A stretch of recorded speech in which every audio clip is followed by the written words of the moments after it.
All right, continuing on now with Christ, the eternal Tao. We are in the fourth Ennead. The fourth Ennead is entitled The Emptying of the Way. The third Ennead, which we finished last time, is The Opening of the Way. Then before that, the second Ennead was The Coming of the Way. And the first Ennead was The Beginning. In the beginning was the way. So you can see the progression here of Logos kind of being disclosed by the ancients and then embodied in Jesus Christ when he came, which was the last Ennead.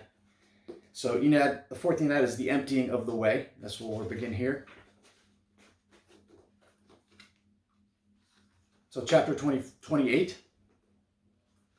The ancient sage, follower of the way, said, "He who is conscious of honor and glory that keeps to disgrace resembles the valley of the world.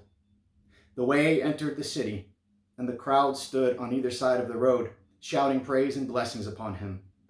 The children laid clothes and branches under the hooves of the child ass on which he rode. He was conscious of the honor and glory, yet he knew that he was going to his ultimate humiliation. That some of those who now shouted his praises would soon be shouting his death. For he is a man of sorrows, as foretold the ancient prophet, a man of sorrows and acquainted with grief." Chapter 29. The ancient sage, follower of the way, said, "He who is conscious of honor and glory, yet keeps to disgrace, returns to pristine simplicity. The way left the city and descended into the valley of the world. Ascending again to the other side of the valley, he came to a garden, like unto the primordial garden in which his love had once been betrayed. And now the duplicitous one, pretending to return his love, betrays him with a kiss. Now the duplicitous one, pretending to do him reverence, disgraces him in front of all. Love ushers in freedom, but the duplicitous one puts him in shackles. The duplicitous one delivered the simple one to death, and the simple one was brought back into the city. Before he had entered in honor to be led to final disgrace, now he enters in disgrace to be led to final honor. He being himself the way on which he trod, the way of return to pristine simplicity." Chapter 30. "Behold, says the way, the hour is coming. Yeah, has now come, that you shall be scattered, each to his own, and shall leave me alone. And yet I am not alone, because the Father is with me. The way is alone in the garden. Long ago, in the beginning, he had been abandoned by man in the garden. Man had turned away from him, departing from the primal simplicity, fragmenting his nature, scattering himself in thoughts, imaginations, and desires. Man had not been willing to stay with him, and now, in his darkest moments, as he weeps in the garden, so that his sweat falls to the ground as great drops of blood, man has abandoned him again, scattering himself, not willing to watch with him 1 hour, as man in the way was left alone. But as the Word, he was never alone, dwelling eternally in the mind and the breath. He willed to be alone as a man, so that man would no longer be alone. He willed to stand watch as man, so that man who preferred to sleep would at last awaken." Chapter 31. "They could have laid hands on him before, but he passed out of their hands many times. Their hour had not yet come then, but now the hour has come. It has come in the power of darkness. The time has been fulfilled, the work has been accomplished, and now the mind places his beloved word into their hands.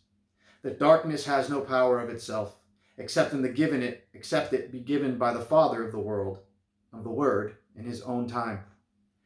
That out of the most horrible event in history, the murder of the creator of life, might come forth the greatest event, the rising of the destroyer of death." Chapter 32. "He became an outlaw in order to restore the law. He took the sentence of death in order to abolish the sentence of death. Those who condemned him according to the law were themselves condemned by the law. For the only law he gave was love, and that love condemned them. They were judged by love, and he who is love, and is therefore judge, was judged by them as a transgressor of their transgression.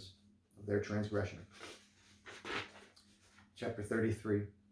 The ancient sage, follower of the way, said, The sage does not reveal himself and is therefore luminous. He does not justify himself and is therefore far famed. He does not boast of himself and therefore people give him credit. He does not contend and therefore he is a ruler among men. Since he does not contend, no one in the world can contend against him. The way, when brought before his accusers, did not reveal himself, did not justify or boast of himself, nor did he contend. If my kingdom were of this world, he said, then would my servants fight that I should not be delivered up? But now is my kingdom not from here. When brought before the judge whose sentence was death, he who gives life to all things was silent. When asked what he knew, he, the omniscient one, was silent. When asked what is truth, he who is himself the truth was silent. When told by the judge, do you hear how many things they testify against you? He who is the eternal word answered, never a word. Nailed through his hands and feet, he did not murmur. Pierced in the side, he did not murmur. Abandoned by all on earth, he called only to his Father in heaven. The way of heaven, said the ancient sage, does not show greatness, and is therefore truly great. It does not speak, and yet is answered. It does not beckon, yet things come in it of themselves. It does not contend, and yet it overcomes. And the way of heaven, when about to submit himself meekly unto death, said, in the world you shall have tribulation, but be of good cheer. I have overcome the world. Chapter 34. The band of soldiers stripped the king of the universe and put on him a scarlet robe. They placed a crown of thorns on his head and a reed in his right hand. They bowed the knee before him and mocked him, saying, Hail, O king, and spat upon him and took the reed and smote him on the head. Then taking the robe off him, they put his own tattered raiment on him and led him away to kill him. If it were not laughed at, said the ancient sage, it would not be the way. Chapter 35. Again the ancient sage said, lofty virtue is like an empty valley. Thus did the way of heaven empty himself to the lowest place, the nadir of the valley, but in fighting it he was raised upon a cross. His hands outstretched before the world as if calling the people, but his hands pierced with nails remained empty. And he said, I thirst for the one lost sheep, who has departed from the way, for I have loved him. He who had once been my friend, with whom I had once held sweet converse in the garden, has nailed me to the tree, like unto the tree of the garden from which he plucked the fruit. But greater love has no man than this, that a man lay down his life for his friend. He who loves the world as himself, said the ancient sage, may not the world be entrusted to his care. And in the way, in his love for the world, said, if I be lifted up from the earth, I will draw all people unto me, drawing together those who have scattered themselves, those who have left me alone, yeah, even those who have hammered nails into the very hands that are drawing them.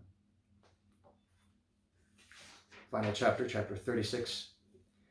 If a thing is brought low, there must be a return.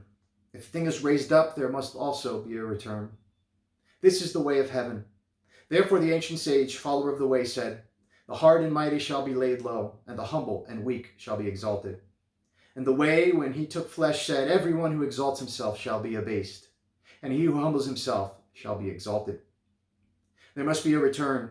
Lower me to the lowest place, says the way. In this I shall be raised to the highest. You, O man, have exalted yourself, and thus you have lowered yourself to self-love, to things of the senses. See then how you may be raised up against once more to your primitive origin, your true nature. Behold in me the way to follow. I go the way before you, for I have loved you and care nothing of myself. Behold in the way to follow, take away my life.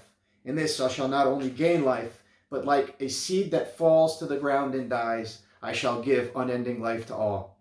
Destroy me, mock me, humiliate me. In this I shall overcome the world.